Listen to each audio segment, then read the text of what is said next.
Southern Vangard Radio, this is DJ John Doe, and right in front of me in that little bitty tiny computer screen is my man. Oh, yeah. Must be Sunday night. Sunday night. We going in. Cappuccino me. Nate, get up, Nate. Get up, Nate. Wake up, Nate. Nate, wake up, man. Oh, Lord. Dog, oh, it's so bad. Oh, so awful. God damn, man. Jesus Christ. Nate, what the fuck, man? Get up, man. Lord, oh, man. Well. Big homie, what's good? You know what? I'm just happy to be here. It's Sunday night. You know, and, you know, like we do about this time every Sunday night, you know, we're on some Southern Vangard Radio shit. All the time. What about you, man? You good? Yeah, I'm good, man. I'm winding down this vacation I've been on, man. Tomorrow I'm back at it. So you've been on a good little rip past few days, right? I'm good, and all I got to do is make it for another 2 weeks, and I'm off for the rest of the year. Dude, you sent me that tabernacle. You sent me those. Dude, you sent me those those dates yesterday. I was like, this motherfucker here, boy. I tell you what. But here's the thing, though. You gotta understand.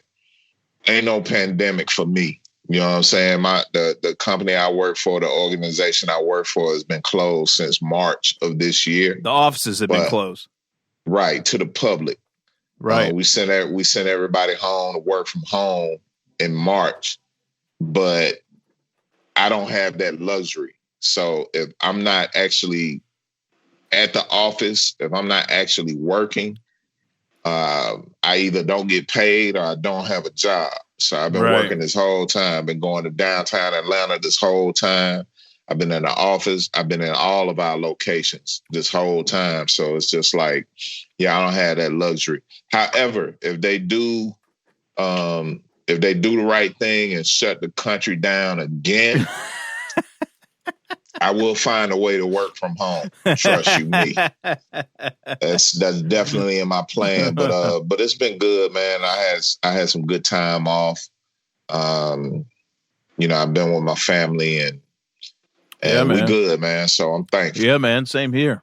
Yeah. I've had like I told you, you know, usually Thanksgiving is fucking crazy for me. I'm usually traveling somewhere with my family and yeah, it's a wild time. Yeah, like I told you, this is probably the most relaxing Thanksgiving I've had in 15, 20 years. I don't know if I guess that's a good thing. I just can't believe it's been that long.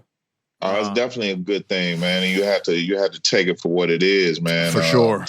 You know, I vividly, you know, remember calling my mom and letting her know, yo, we're not coming that way. Yep.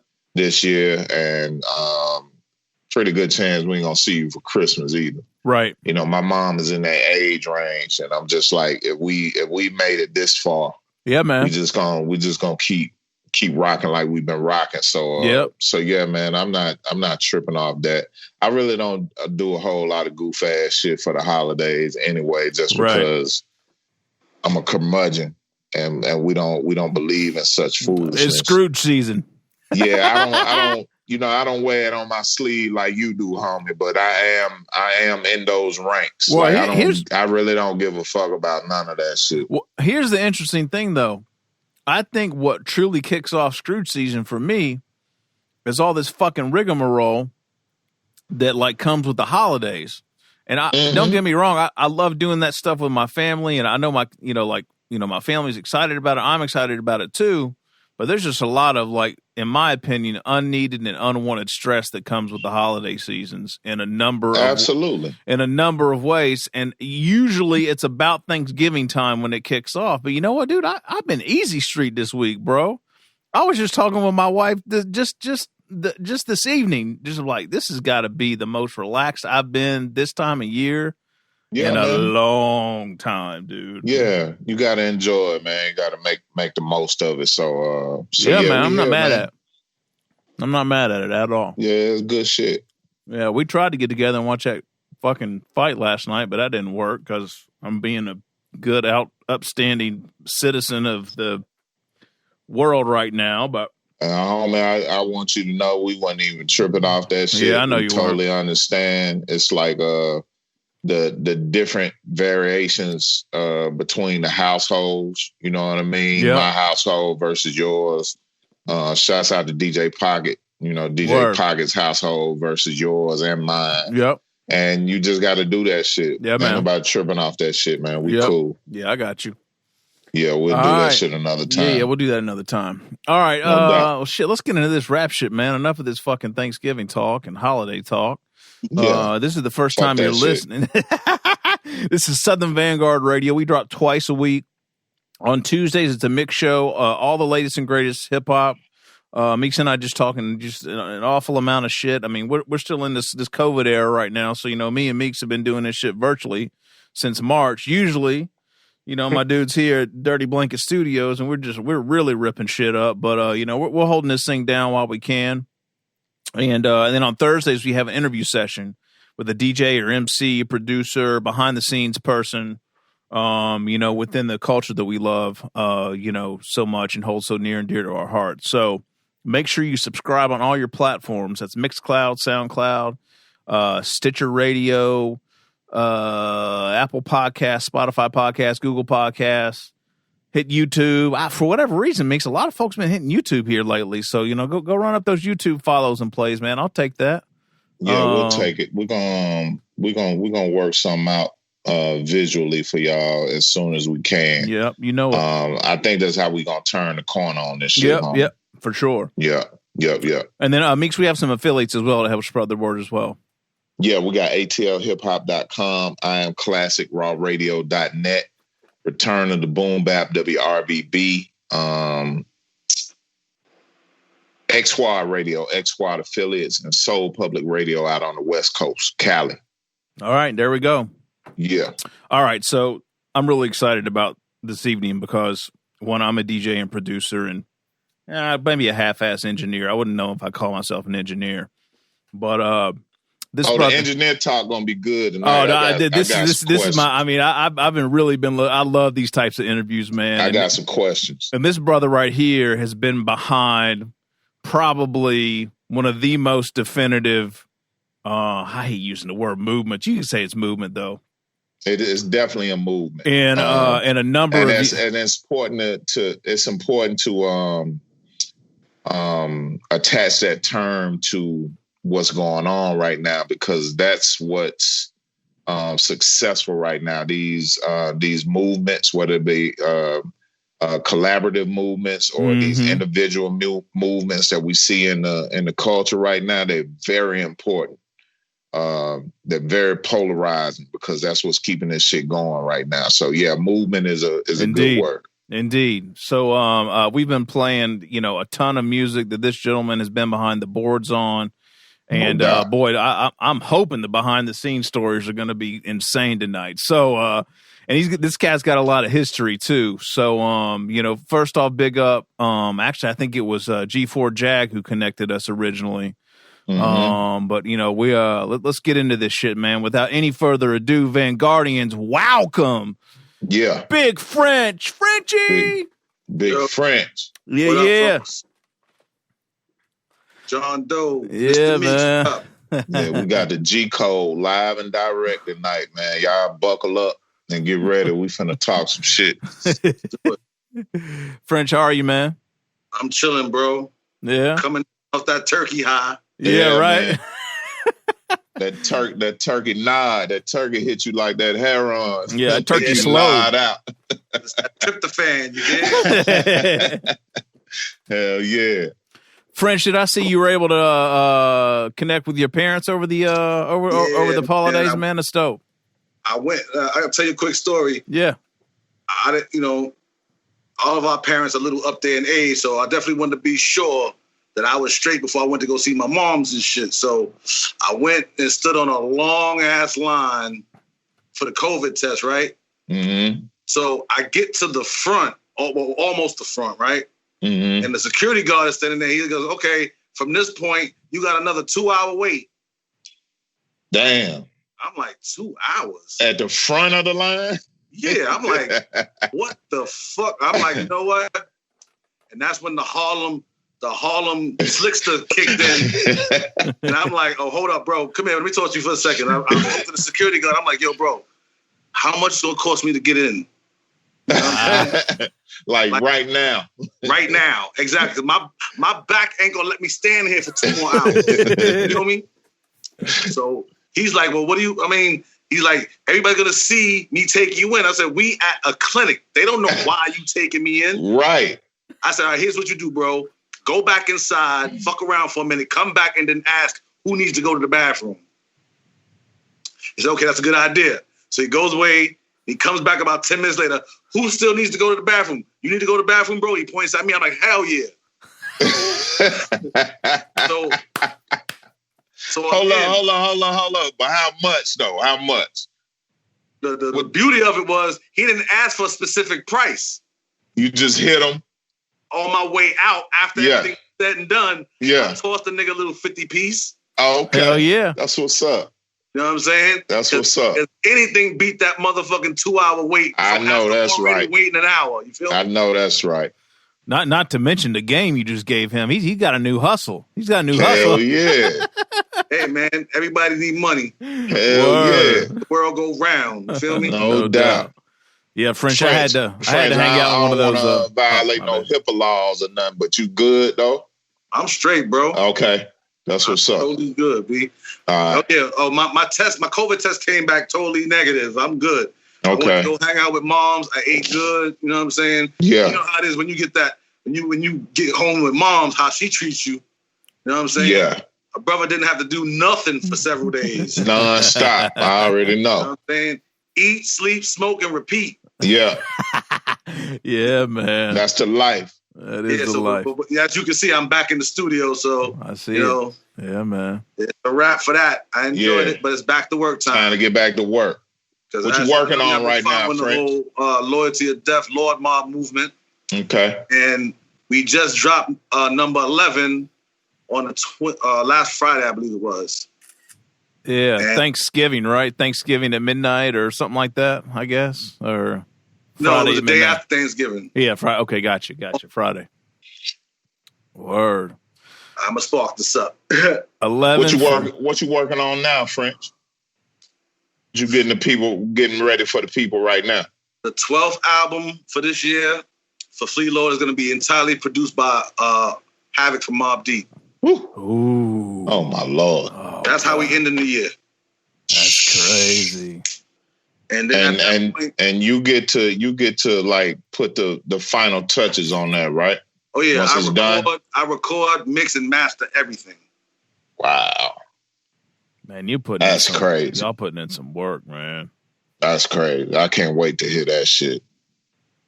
So and at that point, you figure next year we going for the Guinness Book of World Records. You know what I'm saying? Because I've done the research. No other artist in any other genre has released 12 albums in 12 months. Oh, so y'all got that on lock. Oh, really? It's going to be easy. We could have did it in 10 albums. You're right. Y'all got that locked down. That's what's up. So, I'm just looking at the calendar for this year. I think I'd have heard all this shit, man. I'm pretty sure because we played all of them on the show, dog. Shouts out to y'all for that Rock America too. That's crazy. Shout out to Ito. Yeah, that's crazy. Shouts out to Ito. Shouts out to Flee Lord for sure, man. The Flee Lord and Pete Rock was crazy.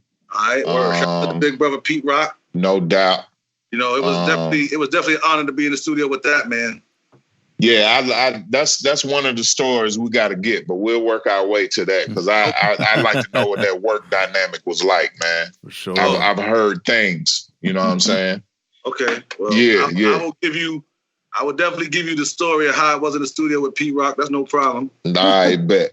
So French, the first question I had, man, is how this idea even began. Like, was this Flea's idea, or were you guys just brainstorming, or?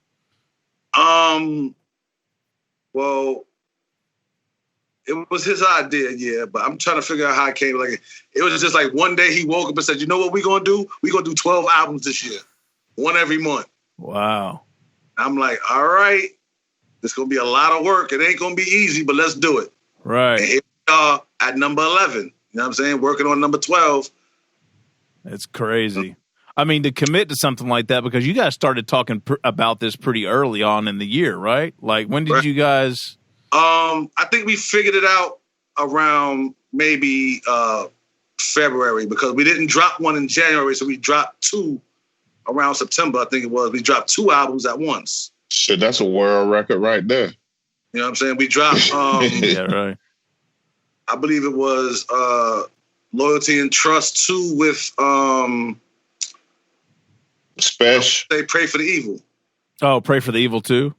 Right. Oh, those we were dropped at the same time to kind of make up for January. Oh, gotcha. Okay, I didn't realize that. Okay, all right. I have my dates wrong on some of these. I forgot those were dropped at this kind and of. The only reason we didn't drop in January is because we had kind of just dropped in December with Graph. Right. Mm-hmm. Right. Yeah, man. We're gonna let that get some traction, but then by the time we thought about doing 12 albums, January had already went by. Yeah.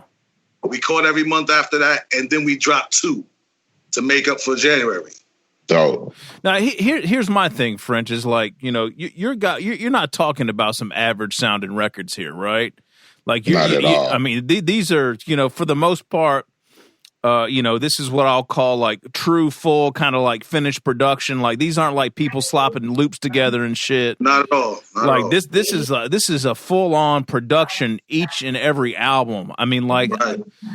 I don't think folks understand, just because of the way the game is right now, what it actually takes to pull something like that off. I mean, can you even begin to explain like how you attempt something like that? I can try to. You know what I'm saying? All right. I mean, well, first and foremost, I gotta say, Flea Lord is a phenomenal beat picker.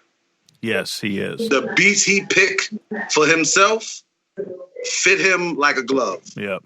So that's his first plus. He's an awesome beat picker. Yep. Then after that, he's quick with his pen. It don't take him a long time to actually write a song. Okay. So we knocking these shits out fast as far as the recording, you know what I'm saying? Because I'm quick with this shit because I've been doing this shit so long. Right. You know, I've been an engineer since 1992. Right. Yep. So it's nothing for me to record a song, mix it on the spot, and then if I feel like it, I can even master it on the spot. Okay. I don't. I like to wait till the whole album's complete and then master it. Sure. But by the time I get to mastering it, it's already halfway there. Gotcha. You know what I'm saying? Yeah. Because me and Flea have that kind of chemistry where, you know what I'm saying, I don't get his way, he don't get my way. Yeah, I got you. You know what I'm saying? Sort of thing. You know what I'm saying? I let him, you're the rapper, you stick to all the raps. That's what you do. You know what I'm saying? I'm the producer engineer. Let me stick to making it sound good. Right. So you're kind of mixing on you're mixing in progress, kind of on the fly, just, you know, getting levels right. And things mixing as I go. You know what I'm saying? Right. By the time the song's actually finished, it's already 90% mixed. Yeah, I got you. Then all I gotta do is master it once the whole album's done. Okay. All right. But I mean, still, you're only talking about to get artwork together, to get everything mastered, to get everything ready to go to all the streaming platforms. I mean, you know, I mean, at this point, we've kind of worked out a system with it. You know what I mean? As far as timing is concerned, we knock out all the hard work, like the recording and mixing, in the beginning of the month. And then by the end of the month, we at the mastering point, which is my job, and his job is to get the artwork together, you know what I'm saying, and get the lawyers in place to distribute it. Yeah, right. So, you know, we've kind of, like I said, we worked out a system now, and it works. It's been working. So how'd you guys pull this off when COVID hit? We just... Did that change anything or nah? I mean, like, I guess people could you know, features and whatnot could be flown in. It changed things for a little while. I mean, you know, I wasn't having people in the studio. I had shut the studio down. Okay. Because if I get sick, game over for everybody. Right. You know what I'm saying? Right. There's no more studio to work out of. You know what I'm saying? Then they got to be hustling around to find a different studio. And then, not to toot my own horn, your engineer's not going to be me. You know what 100%. I'm saying? You guys already have a working relationship too, so right, exactly. It's gonna be cold. It's gonna be like, you know, a work in progress all the time. Right. Where, like, I can at this point I can almost read Flea's mind. You feel me? Oh yeah. I know where he want to go. Right. You know, after I hit a beat, I already kind of know what he's gonna write about at this point. Right. So, you know, in any case, I shut the studio down for a little while, but I kept, you know what I'm saying? This whole COVID thing is like, you know what I mean? If everybody's doing what they're supposed to do, you know what I'm saying? Flea always wears his mask. I'm always wearing my mask when I'm out and about. We always hitting the Lysol and the alcohol and the hand sanitizer and all that. And I always spray the booth down whenever somebody's in there. You know what I'm saying? We just take all the precautions and knock on wood, thank God, nobody's gotten sick on my watch. Right. Yeah. That's what's up. Yeah. Good for you, man. Hell yeah. It's incredible, dude. I mean, I'm stunned. And then when I heard the new record last week, I mean, dude, I've been listening to this shit all weekend. Meeks, I seen you that Conway joint over the weekend. Yeah. Oh, God, man. I mean, yeah, it's crazy. It's all crazy. It's a lot of good shit out here right now. Yo, I tell you the truth. I got to listen to that intro 2 or 3 times before I even get into the rest of the album. Okay, right. So yeah, shout out to Boogie on the cuts. Word. So I was going to ask who did the cuts on that joint, and you know something else that I noticed about this particular release, man, is you had a couple of joints with cuts on it, which you just really don't hear a lot of joints with cuts on them right now. Like, right, but see, here's the thing: we try to get back to that authentic hip hop. You know what I'm saying? That real boom bap, that real, like we say in our crew, it's no foo-foo. There's no fluff. Yeah. You know what I'm saying? Yeah. So certain joints require scratches. That's hip-hop. No doubt. Yeah. You know what I'm saying? It's just those scratches add a feeling that no other thing adds. You know what I'm saying? Yeah. That no other thing can replace a good cut on a record. Right. Very true. Especially at the beginning, boy, when that joint takes off, dog, it's like, oh shit. Yo, that's the wind up. That's the wind up. That got me going. I was locked in, dude. I heard that shit on. I was outside doing something. I was like, let me hit play on this shit. Well, I thought Premier was on this motherfucker. I was like, Premier, Pete Rock. I was like, what is going on right now? Dope. The Boogeyman is a fucking dope DJ. Woo, man. Yeah. Ill.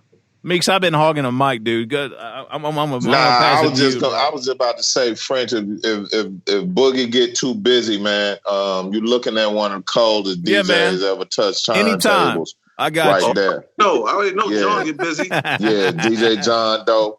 If Boogie get too big for his britches, man, you got a plan B.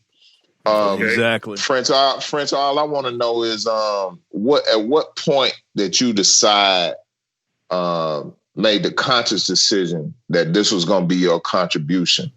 You ain't trying to be on the mic. You ain't trying to, make the dopest beats. You ain't trying to be, all in the video, you know what I'm saying, dancing and shit like that. Like when did you make the conscious decision that, the least I can do for these motherfuckers and for my family and the people that I work with is make sure that they shit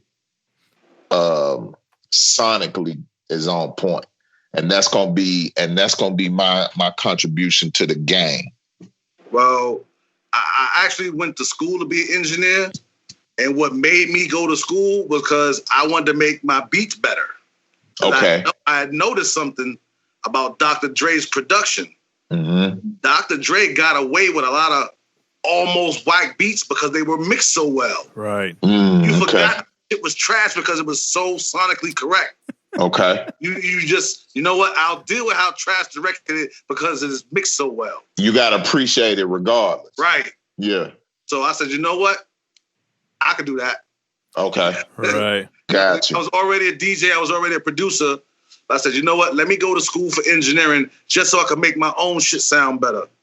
No doubt. And also, making beats wasn't really paying the bills at the time. Okay. So I said, you know what? If I become an engineer, I'll always have some work. No doubt. So I graduated school in 92.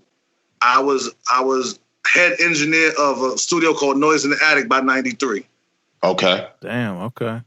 And then in 95, I sold my first beat to KRS-ONE. Okay.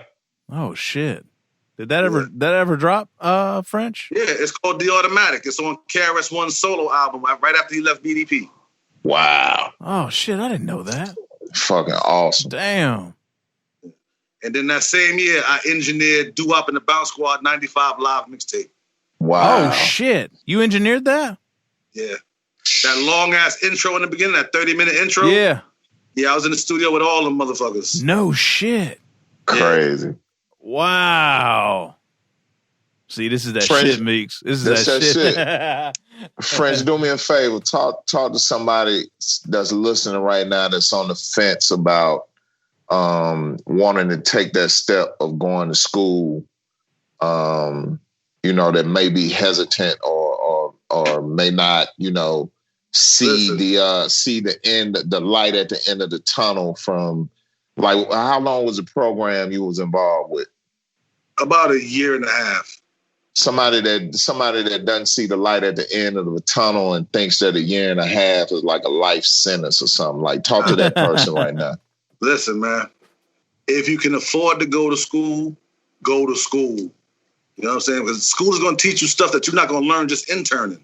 Mm-hmm. Or they're not going to teach you how to sit down and make a wire. Mm-hmm. Something go wrong in the studio, you need a wire. Now you got to go to Sam Ash, Guitar Center. Nah, if you sit there with a soldering gun and make a wire, it'll last you 20 fucking years. No doubt. And Guitar Center just filed for bankruptcy. So that shit ain't going to even be around. That's what's up. Yeah. Yeah. I was just saying, Guitar Center just filed for bankruptcy, so that motherfucker ain't going to be around no way. Man, that's crazy. Hell yeah, it is. I guess people ain't buying studio equipment no more. Shit, you can't go to the studio right now. Right. Both my spots is shut down. Shit. Yeah. Crazy. That's a tough biz. New York about to have another lockdown. I think the country's in line for a lockdown, man. That's the only way this shit is gonna get back on point. They won't. Mask. Yeah, they won't do it. They still going out catching flights. What was it? 2 million people came through Atlanta this weekend. You know what I'm saying? Is that the number, Meeks? I didn't hear that. Yeah. It was 1 million pre-Thanksgiving. And then, typically every year, today, Sunday, is the busiest year at Hartsfield Jackson. So that's another million. So we talking about 2 million people since Wednesday of, earlier this week. You know what I mean? And you figure that by the law of averages, if it was 2 million people, at least 500,000 of them got that shit. At least. You feel me? At least. Being on a plane, going from airport to airport, yeah. The average person with COVID spreads it to at least 4 people. Wow, man. I know. It's crazy. Yeah, man. It's crazy. Man. Hell yeah. It's some bullshit, man.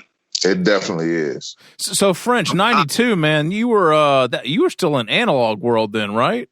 Or no? Yeah. Okay. Well, actually what happened was, if to me it seemed like the day I graduated from school, the world analog to digital, so I had to relearn a lot of shit. So when I graduated from school, the ADATs and the DA88s had just came out. Yeah. Right.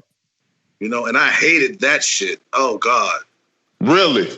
Yeah, because you needed 3 machines to have 24 tracks, and getting those 3 machines to link up and sync up was some bullshit for years. Yeah. You know what I'm saying? So were you learning how to splice tape and stuff like that? Like reel to reel, like re-splicing tape and stuff too in school, or no? Yeah. Really? That's crazy. That's a lost art, man. That's that shit. 48 track 2-inch tape. Yeah. That's that shit. Yeah, but nothing sounds like that. Nothing. Nah. I know. We did one project on 2-inch tape, and I just appreciated the process because it was definitely a process. Oh yeah.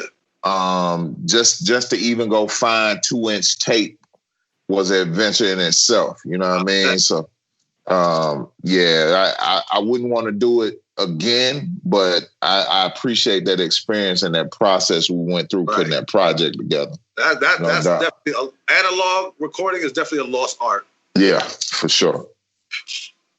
So French, you had you opened up a studio eventually on your own, or like how long were you bouncing around studios in New York and finally went out on your own? I worked at Noise in the Attic for about 10 years. Oh, you were there for a while. Yeah.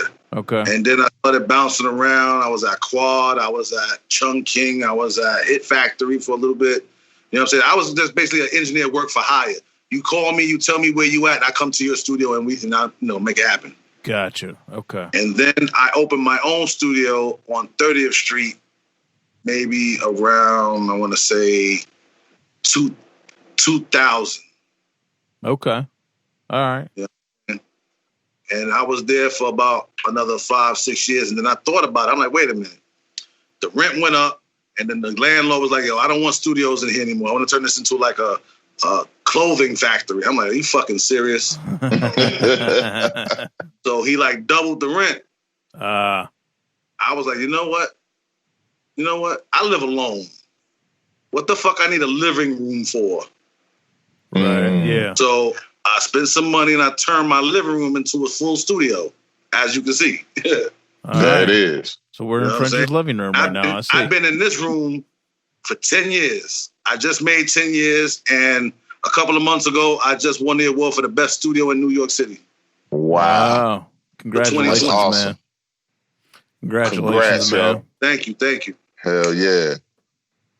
So that really wasn't a hard decision to make either. Like when presented with the obstacles, double the rent and once that happened, I'm like, I gotta get the fuck out of here. It don't make no sense to keep a studio in Midtown where all the other studios were, right? Because all those rents down there is ridiculous. Yeah. I'm like, if I open a studio in my crib, I gotta pay rent here, but then no other costs behind that. Right. You know what I'm saying? So that was the best move I could have ever made. And I don't bother my neighbors. I got this place like semi-soundproofed. You know what I'm saying? Like when I'm not making noise, that's when my neighbors get concerned. Like, yo, French, you all right? I ain't heard no beats in a while. That's good. That's some good neighbors, man. For sure. Yeah. Plus the business dynamics of studios. What I was going to say is the business dynamics of studios. Your traditional studios were kind of changing probably around that time that you went out on your own too, right? Yeah, like it was becoming like the time of the home studio. Right. So basically, you buy a PowerBook Mac, you got a studio in a box. Right. So now everybody think they got a studio. Right. And you buy a mic, an interface, and a laptop, you in business basically. Right. No doubt. You know what you're doing. Right. And that's kind of how I survived, because too many of them really didn't know what the fuck they were doing. Right. You know what I'm saying? So in the beginning, it was like hey, can you fix this mix? Can you fix this recording? Yeah, I can. Right. Now here, I'd be like, damn, who recorded this? Oh, Johnny engineer up the block who never went to school and don't know shit, just YouTube tutorials and shit. Yeah. Yeah, so, man. And 9 times out of 10, once they work with me, they didn't want to go to any other studio. Right. Yeah, plus 25 years of experience, if not more, right, French? I mean, that, Well, where we at, 2020? Yeah. So we say 1992. How many years is that? Okay, 30 years then. All right, a lot. A lot of years. Yeah, a gang of them. Well, French, I think at this point, this is where we need to get some stories, man. I'm looking at your website. First of all, I love your website. It's informative as hell. MadBullProductions.com. People listening right now, go check it out when you get a chance. But I'm seeing pictures with Ashanti, Babs, Bunny, the cat that played Biggie and Notorious, Kool Herc. The list goes on and on. Ice Cube, all this shit. How you find yourself in these rooms with these people, and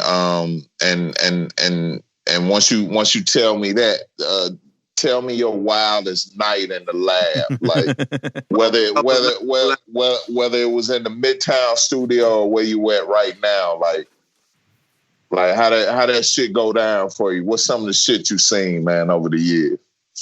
Man, how much time you got? We got all the time in the world, homie. All right, well,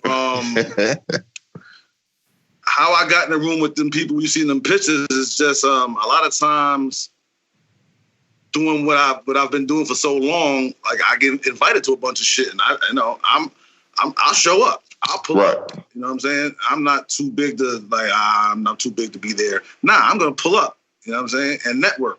You know what I mean? Because you never know what can happen. No doubt. Like when I met Cube, it was totally unplanned. You know what I'm saying? And I just had the wherewithal to say, yo, take this flick with me. He was like, all right, cool. Yep. You know what I'm saying? That's dope. It's like if I would have way more pictures if like cell phones had cameras back in them days. No doubt. Yeah. You know what I'm saying? Like you said, you want a studio story. Like the first time when I sold my first beat, I got the call from KRS-ONE. He's like, yo, that tape you gave me, there's one joint on there I want to use. I'm like, all right, bet. So what you want to do? So I'm going to be down at, I forget what studio it was, but it was downtown. It was a big studio. And I'm just fucking happy to be there. It's my first placement. You know what I'm saying? Right. So, you know, this is back in the days where you couldn't just email a beat. I had to lug my entire, your whole rig. My sampler down there. I was working with, I don't know if you're familiar with the Ensoniq EPS-16. Yep. Oh, yeah. I had a 16 plus French. That was my first sampler. Right. That was mine, too. Yeah. And that was the beat. And I made the beat that KRS bought on that machine. And you know how heavy that motherfucker was. I do. Very heavy, yes. Right? Yeah. So I lugged this motherfucker all the way down to the studio. Now, you know how temperamental that machine is. Very. Yeah. One of the samples in the beat crashed. Wouldn't load up. Right? So I did some slick shit. I sampled the piece that was corrupt off the cassette and sampled it back into the machine. And he never knew. No. That's crazy. You know what I'm saying? Yeah. I had to be quick on my feet because I can't tell him like, yo, something's not right. Something won't load up. He wasn't going to want to hear that shit at all. Nah, man, get the fuck out of here, man. I thought you was on some shit. Route me a line back into the sample and play this cassette, please. No doubt.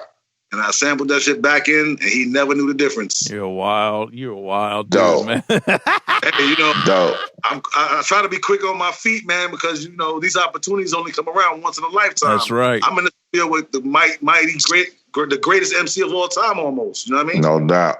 That's a classic album, too. Right. So he comes over to me, he's like, yo, French, you smoke weed? I'm like, yeah, I smoke weed. He hands me a bag of weed that's so green, if you would cut the lights off, it would have glue in the dark. Oh, my goodness. Damn. So I'm sitting there smoking with KRS-ONE, and I'm higher than I've ever been in my motherfucking life. Hell yeah. Right? And I'm getting the noise, the paranoid. I'm like, I wonder if he knows I'm high. I'm thinking stupid. Like, you know, you get the what ifs. Like, what if I fell out this chair? Right. On some high shit. Right. So I'm like, yo, French, get your shit together, man. Get your shit together, man. So I leave the room. I go to the bathroom. I splash some water on my face. I'm trying to come down because now I'm really fucking high because I'm, you know, once you notice it, you start. You get even higher. You know what I mean? Yeah. So I'm fucked up now. I'm like, all right, splash some water on my face. I go back into the studio, and guess who's sitting there with KRS-ONE? Who? Fat Joe. God damn. I'm like, holy shit. In 95, dog. I mean, like, right. Wow. Crazy.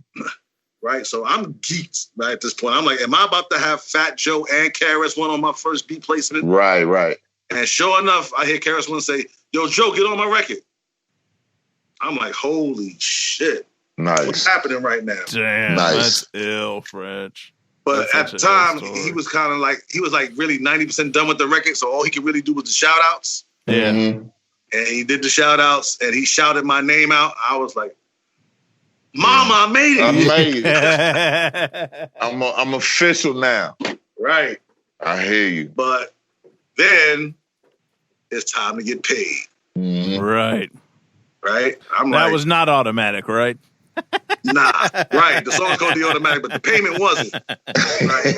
Now, I'm on an album with the likes of DJ Premier. Yeah. I think Pete Rock.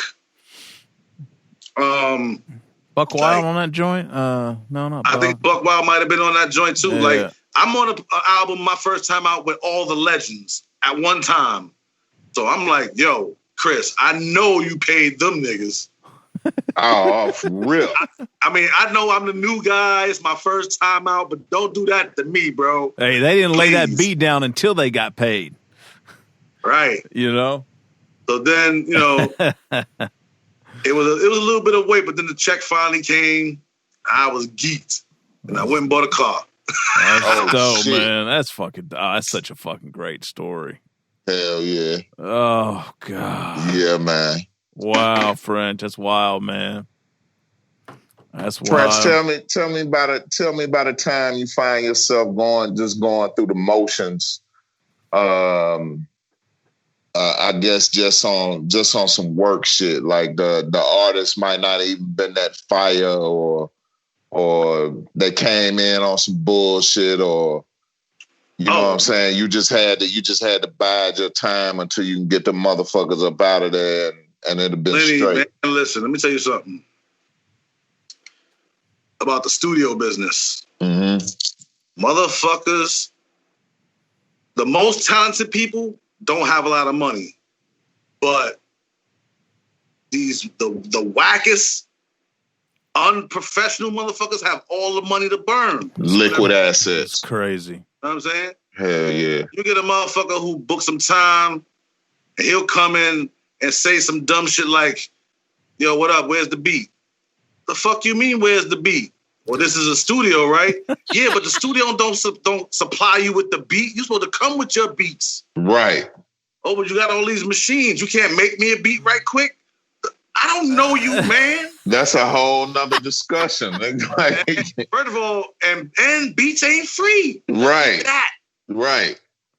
Yo, dude. I can't, if I had a penny for every time a motherfucker came in who didn't have a clue about how this shit really goes, I'd be rich already. Man. Yeah, man, you would not be here man. talking to us, that's for sure. You'd be on a fucking island somewhere lamping. It's crazy. Damn, man.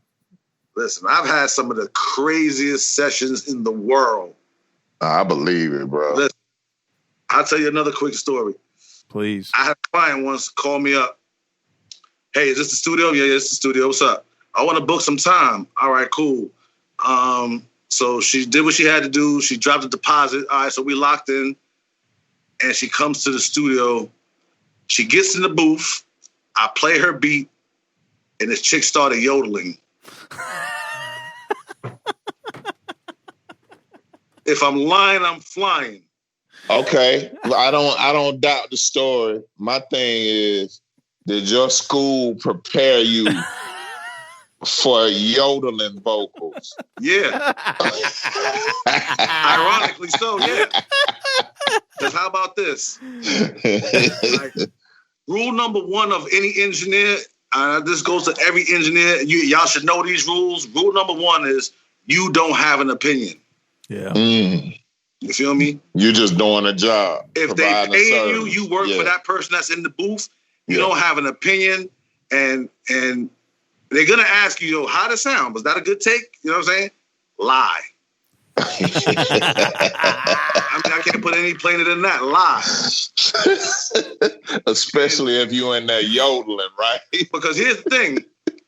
If I'm the artist, excuse me, if I'm the artist and you're the engineer, and you come out your face and say, yo, that shit sucked, all I'm gonna do is take my money to the next studio. Yeah. Fuck you. Yeah. I can go take my money somewhere else. Yeah. But then you got people who say, well, I don't like to lie. I don't want to. Okay, you don't have to directly lie. Here's what I usually do. I should probably shouldn't be giving this information, but fuck it. Like, say somebody goes in the booth and they drop a verse that's totally trash.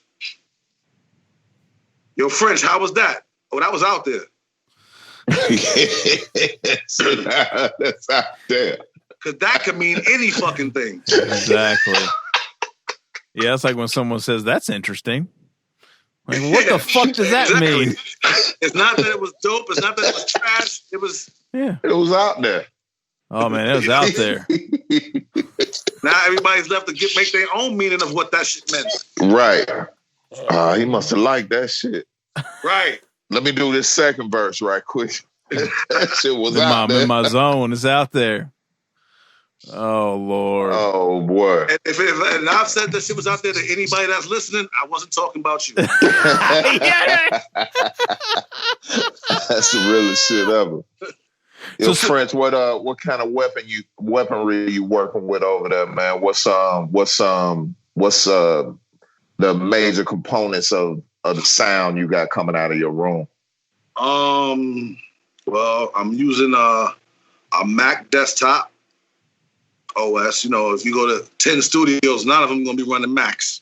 Mm-hmm. That's just the truth. Yeah. So I know a lot of PC users get butthurt when I talk about this shit, but Macs are the best machines ever built. Yeah, they are. Because you can build a PC. You can't go to the store and build a Mac.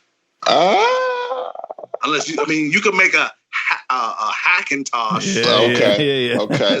It's not the same though. It ain't the same. No, I got You're you. not getting no warranties and shit. Yeah, it's not the same. Of course not. Apple is the best shit on the planet. Don't get it twisted. All right.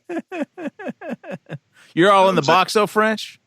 Yeah, Uh-huh. you're all in the box though, as far as effects and all that stuff go. You got much outboard gear or no? King. Okay, all right.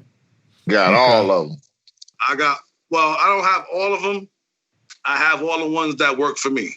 Got you. You know what I'm saying? And that's important. I'm at a point where I don't have to go buy any more plugins. I kind of like when I mix a record, I have like probably the same 10 plugins. You know what I'm saying? That get me where I need to be at. You know what I'm saying? Because I mix with my ears. I don't mix with the plugins. Feel me? Sure. I just need it to sound a certain way. And once I get to that point, you know, because one trick every engineer needs to learn about effects and plugins, less is more. Okay. Yeah. 100% less is more. Gotcha. Whatever you usually dialing your shit to, dial it back about 50%. See how that sounds. Yeah. You know what I'm saying? Gotcha. Because a lot of dudes are really over compressing, over limiting, over EQing their stuff. And that's why a lot of time that shit's, by the time it gets to the master engineer, if they're even mastering, by the time it gets to the master engineer, they're sending that shit back like, nah, I can't do nothing with this. Right. Wow. Yeah. You know what I'm saying? That's crazy. You're way, you know, like the one trick I could tell every engineer that this is tried and true, and I already know you know this. Stay out the red. Stay out the red. That's the simplest shit I could tell any engineer. Stay out the red. You know what I'm saying? You avoid clipping, you avoid distortion. Just stay out the red. Yep. Need that overhead in there, man. And the further, and French, is it the further you stay out of red during the mix is better for the mastering process? Absolutely. Okay. Because here's the thing. As a master engineer, you can probably fix 90% of whatever's going wrong with a mix, but you can't fix distortion. Nope. Okay. You know what I'm saying? That's like trying to take sugar out of Kool-Aid. Yeah. Right. Yeah. Good luck with that. You know what I mean? Yeah. Gotcha. So back to one of Meek's questions earlier, French. What was it like being in the lab with Pete for the People's Champ? Oh, that was a definite learning experience. Yeah. You know what I'm saying? Because when he came to the studio, I kind of took off my producer hat and my engineer hat and just let him rock. Yeah. You know what I'm saying? And let him do his thing. I was just happy to watch. Right. See, okay, he does that. Wow, I do that. That's dope. Okay, so, you know, it confirmed a lot of shit that maybe that I, you know, wasn't too confirmed on. Like, okay, I'm in my mind, if he's doing it and I'm doing it, then I must be doing it right. Yeah. Then, and you talking about the beat making process, right? Right. Okay. The production aspect. Yeah. You know what I'm saying? Ain't nothing anybody can tell me about engineering. Okay. I don't care who they are. You know what I'm saying? Yeah. But the production chip, I mean, he's Pete Rock. Yeah. You know And just seeing him work and knowing how you make beats versus watching him work, it kind of confirms some stuff for you. Right. Okay. Right. So you were able to see some of the production come together in real time on that then? Yeah, because when he came to the studio, he brought his own MPC. Oh, shit. Mm-hmm. God he damn. brought his MPC from home. So it was like, you know, he play a couple joints. He's just loading up discs after disc after disc after beat after beat. And Flea like, yo, I like that. And he would, once Flea said he liked something, Pete would load it up and start fucking with it and manipulating it and adding this and taking away something. You know what I'm saying? Yeah. Taylor making it to Flea's taste at that point. Got you. Which is something a lot of producers don't do. Yeah. You know what I'm saying? Like, he's like the epitome of, and I don't say this as any disrespect, he's the old school producer where producers really dug in and produced a record. Yeah. A lot of these dudes are just beat makers. You made a hot beat, but can you produce a record? Right. Huge difference. You know Big what I'm saying? Huge difference. Yeah. Right. Yeah. mean, 'cause those guys had worked before, just one-off joints, right, French? But they had never gotten in and done like a body of work like that before. Pete and Flea. Pete and Flea, yeah. Oh no, this is their first time, their first run together. Right. Yeah, okay. Damn, that's ill, man. That's no, crazy. I mean, he had done a joint on I want to say Later Is Now. P-Rock did one joint. Yeah, we played that joint. Yeah, I remember that joint. Yeah, and, damn, that's crazy. That joint got done kind of on a there's a story behind it, of course. Okay, there we go. All right. So before Flea got with Pete Rock, right, we were kind of going over in our heads what producer we wanted to get, like for him to do an entire like do the whole album, like he did with Pete Rock and he did with DJ Shay, God Bless the Dead, and wow. So one of the first people I came up with was Pete Rock because I already had a folder of beats by Pete Rock in my computer from working with Black Rob. Oh my God. Right. So these were beats just sitting in my computer collecting dust by Pete Rock. So I was like, you know what? Because Pete Rock had tapped into a couple of Flea's posts on Instagram, which let us know, okay, he's listening, he's paying attention. Right. And then he reposted something I produced for Flea. So that just made me like, all right, you know what? Let me let Flea hear these beats I got from Pete Rock and see if he likes any, and then we'll ask him if we can use it. Right. So I played the beats for Flea, and he said, yo, I would love to do this one. And this was the beat that's on Later Is Now. Yeah. And then we got in touch with Pete Rock and we were like, yo, can we use this beat? He was like, hell yeah, y'all can use it. And the rest is history. That's crazy. That's dope. That's crazy. That's such a dope story. Yo, they talking about coming together to sit down at the table again, or is it too soon to even? Yeah, it's too soon to sell, because right now we just kind of concentrate on getting this 12 for 12 done. Okay. Like we don't, and we getting sort of a small skeleton schedule for 2021. Yeah. But it could go so many different ways between now and then. Yeah. Gotcha. Yeah, I love it that Flea locks in with with one producer for a whole project, man. Like the joints he's done with Bless, big up God Bless Beats. Shouts out to God Bless. Yeah. Bless. Me Fucks. Yeah, Me Fucks is the homie. Yeah, so. Ghost Dave, Ford. Like we're forming a crew called LORD MOBB Beats. I was just about to ask you about that, man. What's anything coming up with the LORD MOBB anytime soon? Well, as far as like a compilation album, that's kind of what this last album was. No More Humble Fashion, because you got a couple of the LORD MOBB producers on there. There's no like one producer produced the whole joint on that one. You know what I'm saying? So, like as time progresses, you're gonna hear more LORD MOBB beats with other artists. Mm-hmm. Okay, gotcha. All right. The goal is to kind of be like, remember the Trackmasters? Oh yeah. Yeah, Poke and Tone, man. At one time, if you wanted to hit record, you went to the Trackmasters. Definitely. Period. Yeah. You know what I'm saying? And that's kind of where we trying to get it at. Okay. Gotcha. Hey, French, how did you and Flea connect? I don't know that story. One day I was in the studio with an old partner of mine who's no longer my partner, and he brought Flea into the studio. Okay. And it was maybe 1 or 2 sessions later, he's there all the time. You know what I'm saying? Because when I met Flea, you know what I'm saying, he was a cool dude and I liked his style and all that. He had the cosign from Prodigy, which made it like, okay, let's do somebody. Right. And when I got my hands on his songs, I guess like the studios he was going to beforehand didn't really put much time into his vocals, actual vocals. So when I was done with his vocals, he was like, yo, I love the way I sound right now. And that was kind of the beginning of Flea, Lord, and Big French. You know what I'm saying? Okay. Right, yeah.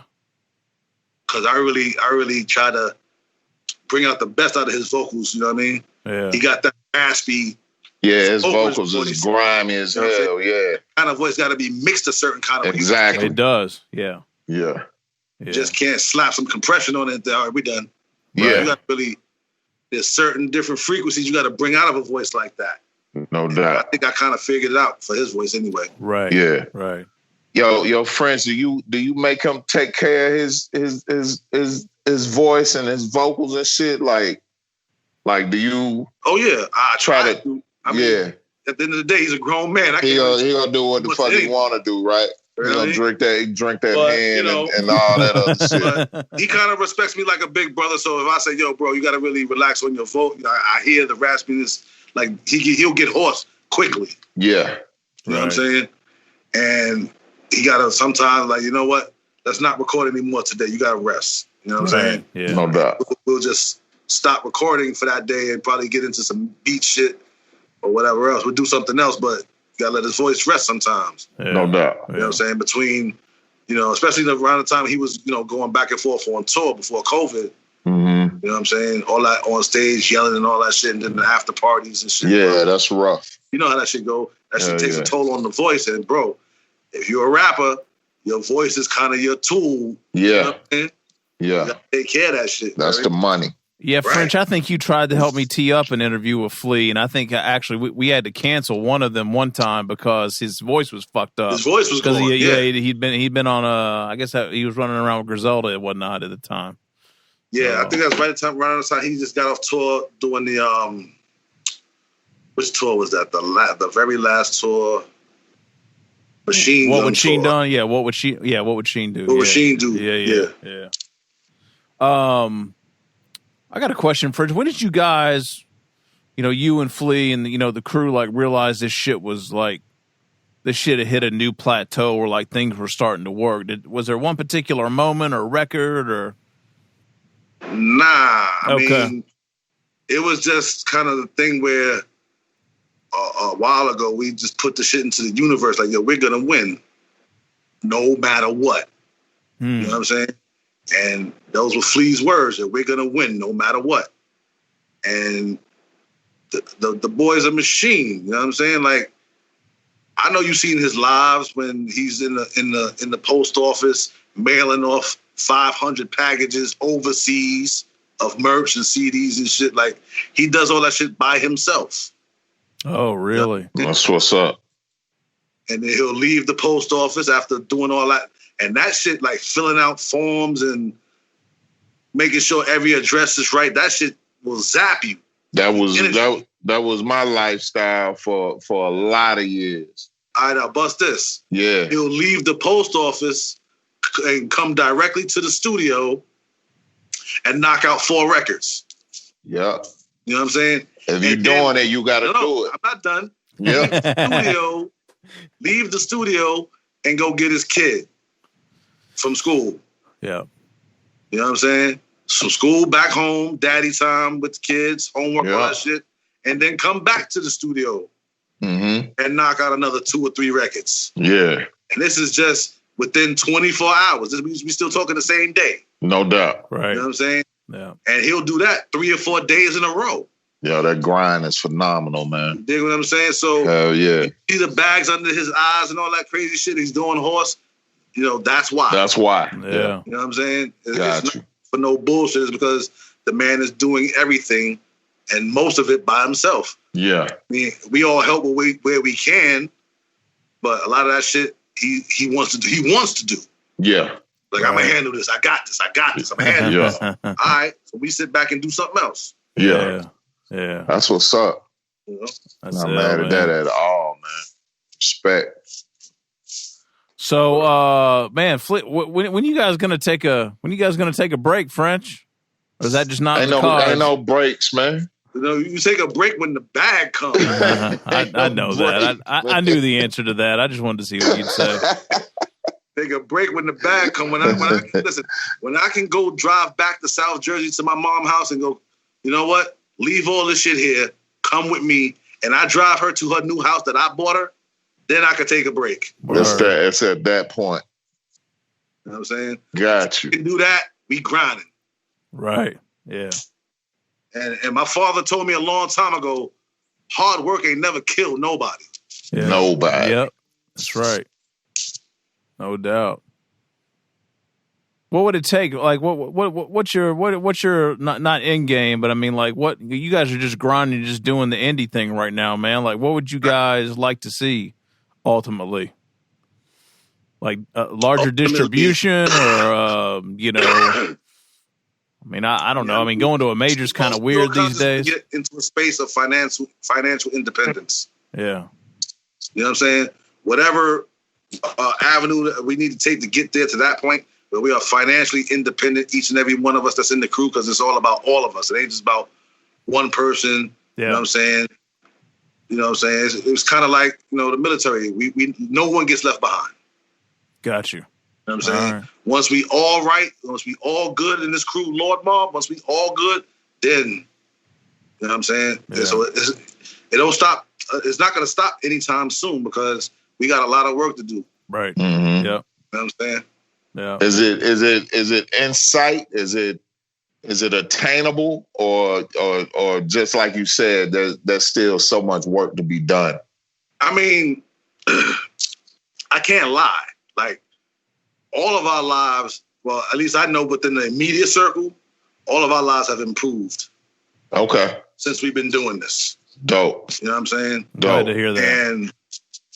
And me being as probably like the oldest one in the crew, you know what I'm saying? This is not my first time around the block.